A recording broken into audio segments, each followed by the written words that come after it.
Yes, hello again and welcome back to this latest episode of Mags Frags, where it's the fragrance that's the star of the show. My name's Paul, and it's my job to pair you with your perfect signature scent. And today I think I might have just the answer. This one is called DERVICHE II, and it's by Rogue Perfumery, who is headed up by Manuel Cross, a self-taught perfumer who founded the business back in 2017. He mainly creates scents based on traditional fougères and chypres, and he began composing his fragrances as a bit of a pushback to the regulations that were imposed by IFRA and also the EU, which controls the amount and sometimes even bans certain raw materials being used in perfumery. This resulted in entire genres of classic fragrances either being discontinued or completely reformulated. Hence why most fragrances that you smell these days are kind of like diluted interpretations of how they used to be back in the day. Manuel Cross fragrances don't comply with IFRA regulations, so you still get all that retro goodness and the same level of raw materials and certain notes that you did from fragrances back in the 1980s and 90s. But anyway, this is classed as an amber, fruity, woody fragrance that produces a multi-layered scent experience. It comes in an eau de toilette concentration, and I picked this one up from a website called Slick Boys here in the UK, who sell a fair few niche fragrances at very reasonable prices, as well as lots of other male grooming products. I paid £79.95 for this 50ml bottle size, which was the cheapest I could find anywhere in the UK for it, and it's also available in a 30ml and a 100ml variant.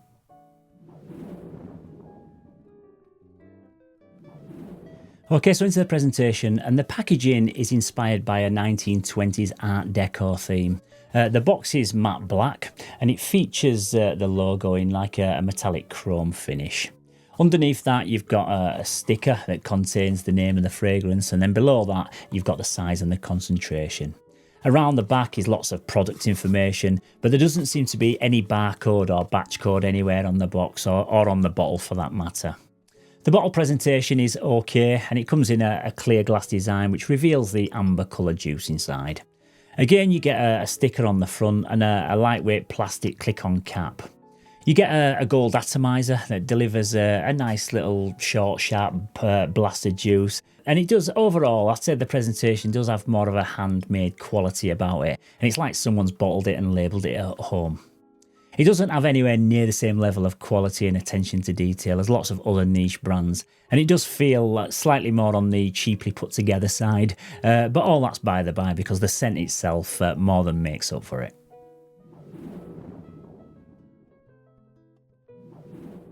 Okay, so into the note breakdown, and up top we've got citrus notes and herbal notes.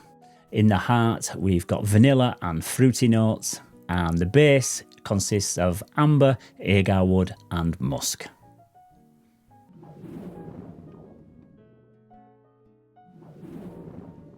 Yeah, so basically this is like a delicious fruit salad with a twist. Think fruity, but with deep amber and woody vibes that give it a rich but very easy to wear character. It opens up bright, fresh and citrusy, but also with some mild sweetness from the vanilla and the fruity notes. And my first impression of it was that it smelled uplifting and summery, and right off the bat it just tells you that it isn't going to be anything too heavy or complex. In fact, if I blind tested it, I'd guess that it was a mass appealing high-end designer fragrance rather than anything niche or challenging. But as it dries down and once that citrus settles, you whisked away on a Mediterranean adventure. We're talking aromatic herbs that make you feel like you're basking in the sun in the south of France without a care in the world. It's the perfect midpoint that just bridges that initial freshness with the warmth that's about to come from the base. And the base of this fragrance is where it comes alive with a cosy blend of amber, sugared fruits and smoky woods, which is all rounded off with a touch of vanilla and musk. There's also a hint of oud in the background, but it doesn't dominate and it never becomes too overpowering, but it's just enough to add a bit of exotic flair. The overall aroma, once it's fully dried down, is very laid back and relaxing, and it's like a warm hug in a bottle with a very clean, soft, fresh out of the shower type character. And like I say, this is super versatile, so easy to wear, and a real huge compliment puller. It has been compared to Dior Sauvage by a few of our crazy friends down in the comments on Fragrantica, And although it may have a similar mass appealing quality, which may remind you of the experience that you get of, like with Dior Sauvage, it smells nothing like it when you test them two both side by side, in my opinion.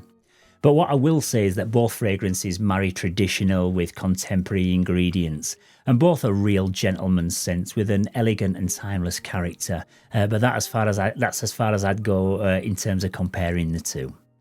This is absolutely stunning though, and right from that bright, energetic start, through a sun-drenched day, all the way to a cosy, comforting evening, this just takes you on a journey as it transitions through its various stages, and it's far from a linear fragrance.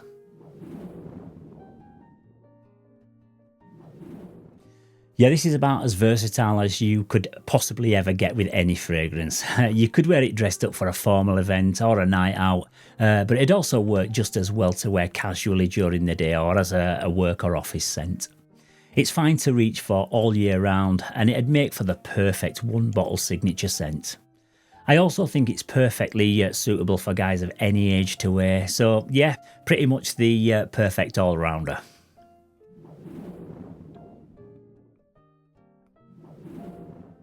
Yeah, the performance on this is also really good, and it lasts for a good 7 to 8 hours, but it's not one that projects massively and that's just going to fill a room and command lots of unwanted attention. It's pretty vibrant for the first hour or so, but once the bright citruses and the fruity notes start to fade, it does become more of an intimate scent that people will smell on you when they're in close proximity, but it's certainly not a loud or an obnoxious fragrance that's going to get on people's nerves if you give yourself a few extra sprays.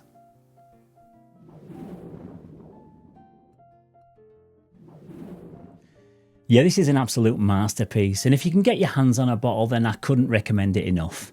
It's a stylish, understated little gem, and whether you're a connoisseur of fine fragrances or someone who's just seeking his first unique and captivating signature scent, then this is a real beauty. So for that reason, I'd give it an almost perfect 9 out of 10. It's definitely made me want to explore the entire Manuel Cross range, so I'll definitely be picking up a few more over the coming weeks and months, and I'll let you know all about them when I do. Yeah, so once again, that's about it for today's episode, and I hope you've enjoyed discovering another lesser known indie fragrance brand. In the next one, I'm going to be bringing you a total monster that I've got to say is one of the most potent and beast mode fragrances that I think I've ever come across. So if you are into your nuclear room fillers, then you certainly don't want to miss my next review. And as always, if you enjoy my content, please don't forget to give it a like and subscribe to the channel, and that way it just helps my videos to get pushed out to more people. So once again, thank you very much for tuning in today. Stay safe, keep smelling fresh, and I'll see you very soon in the next one. Bye bye for now.